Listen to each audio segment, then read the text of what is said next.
Halo semuanya, selamat datang di Koki MP, Komunitas Kajian Ilmu Manajemen Pendidikan Universitas Negeri Jakarta yang dibina oleh Bapak Amril Muhammad selaku dosen Manajemen Pendidikan Universitas Negeri Jakarta.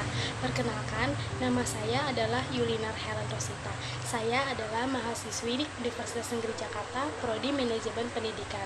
Di video kali ini, saya akan membahas tentang motivasi berprestasi. Semoga video ini bermanfaat dan jangan lupa untuk like, komen, dan subscribe ya. Terima kasih. Motivasi berprestasi. Di sini ada 3 materi yang akan saya bahas. Pertama, pengertian motivasi berprestasi. Yang kedua, ciri-ciri individu yang memiliki motivasi berprestasi. Dan yang ketiga, faktor-faktor yang mempengaruhi motivasi berprestasi. Pengertian motivasi berprestasi.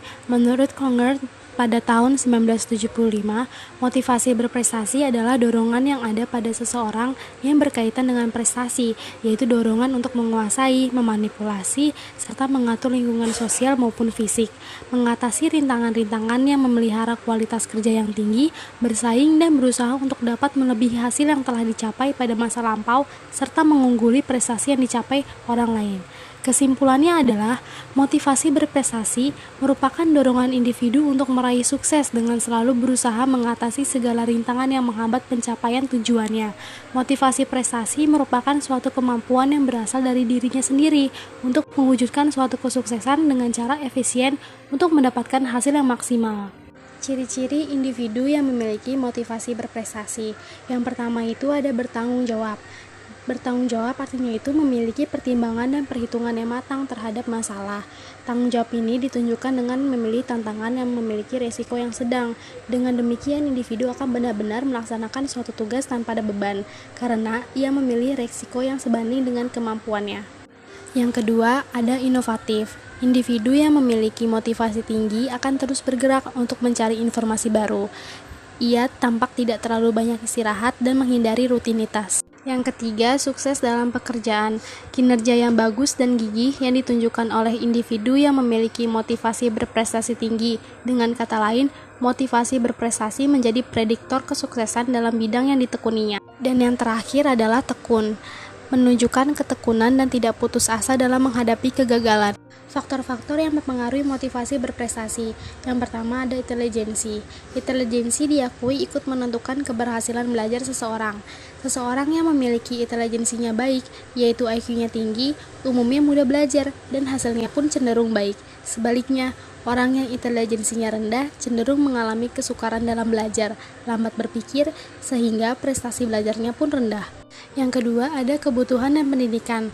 Makin tinggi tingkat pendidikan seseorang, maka makin luas cakupan pengetahuan yang dikuasai atau diperoleh oleh individu tersebut. Yang kedua ada kebutuhan dan pendidikan. Makin tinggi tingkat pendidikan seseorang, maka makin luas cakupan pengetahuan yang dikuasai atau diperoleh oleh individu tersebut. Yang ketiga, latar belakang budaya. Budaya yang menekankan pada pentingnya keuletan, kerja keras, dan sikap inisiatif akan melahirkan individu yang suka bekerja, punya semangat yang tinggi, serta inovatif. Dan yang terakhir, lingkungan tempat belajar. Lingkungan yang positif akan memberikan dampak yang positif bagi individu tersebut. Fokuskan pada motivasi intrinsik atau dalam diri. Sentuhan, perasaan, pikiran, dan motivasi dari orang-orang terdekat juga dapat dimanfaatkan. Nah, kita harus memiliki motivasi yang penting karena dengan motivasi akan membuat diri kita ini berjalan dengan baik. Sehingga ketika kita tidak memiliki motivasi, maka hidup yang kita jalani ini tidak akan berjalan sesuai dengan apa yang kita inginkan. Sekian pembahasan saya tentang motivasi berprestasi. Mohon maaf jika terjadi kesalahan kata, selebihnya terima kasih.